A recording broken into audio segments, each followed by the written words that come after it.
What's going on, everybody? Welcome to Brutal Planet Comics. I'm your host, Trey the Brute Daniels. Happy Wednesday to you all. We got the third episode of X-Men 97 entitled Fire Made Flesh. So, this was a very, very interesting episode. We're going to break it down. Spoilers are coming.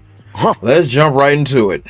So, we kick things off where we left off with the real Jean coming back to the X Mansion.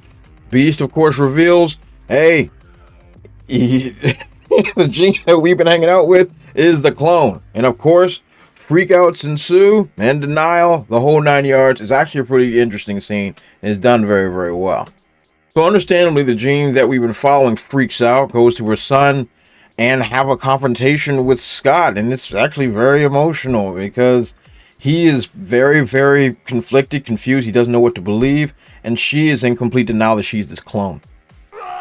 Mr. Sinister reveals himself to her and shows that he's been controlling her mind. Got the, the classic red crystal on her head. And she begins her transformation, which I am definitely going to show. And I'm pretty sure I'm going to get flagged, but I don't care. I'm showing it anyway.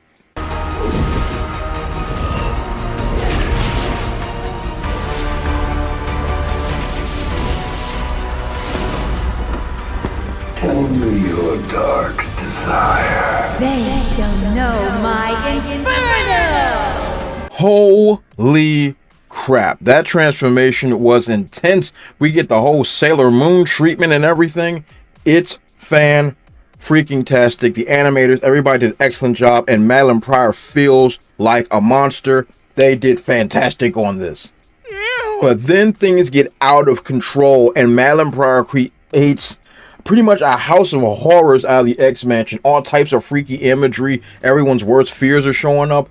Like, things got intense. Like, this joint turned into a horror show real quick. And I gotta say, I didn't see it coming, and I was really, really enjoying it.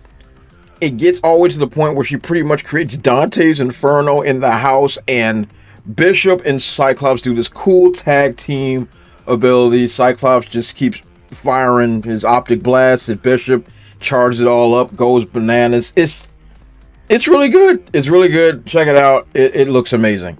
Eventually, Jean Grey, or the original Jean Grey, comes to and ends up ending it, but ends up passing out. Of course! So, Morph reveals, like, hey, this is the work of Mr. Sinister. We gotta stop this dude. And so Magneto splits the team up. Half of them are with Jean, and everybody else that got hurt. So he takes himself, Cyclops, Morph, and they're going to go over there and take care of some business.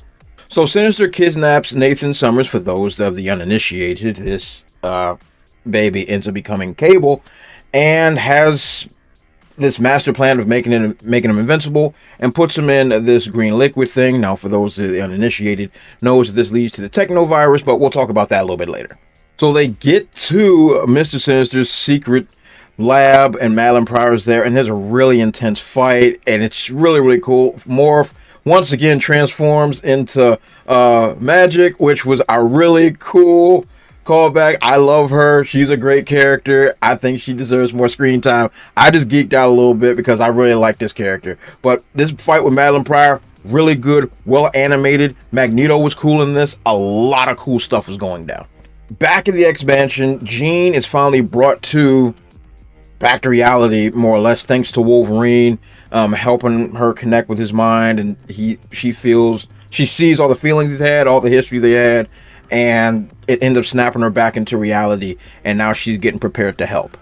So she jumps into the astral plane and goes into Madeline Pryor's mind to help her understand that she's not just a monster that Mr. Sinister created, but she's actually a real person. It's a really touching scene, and I can tell a lot of work went into this. It was really, really nice.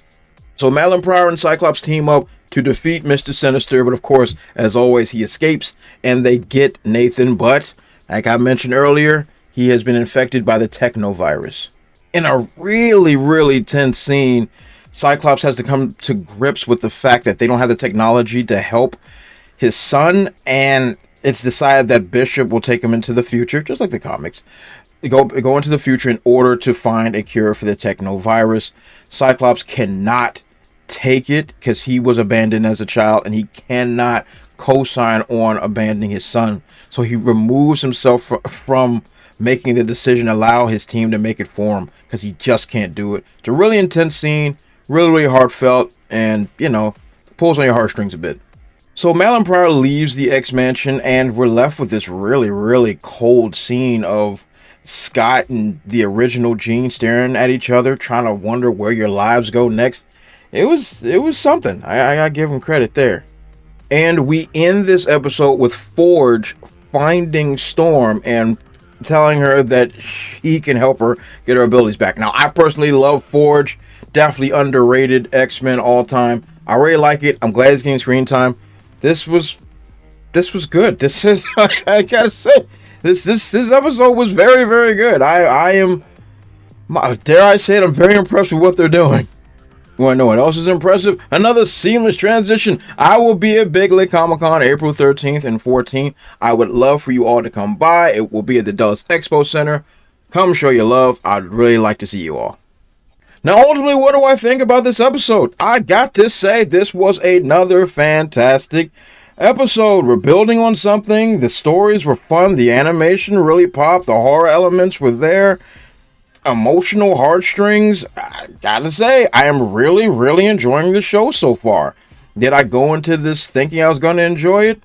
No, not really. But for the past 3 episodes, they've been giving me what I want. If they continue just doing this for the next 7 weeks, I'm going to be a very happy panda. Now, of course, I'm always going to be skeptical, but good Lord.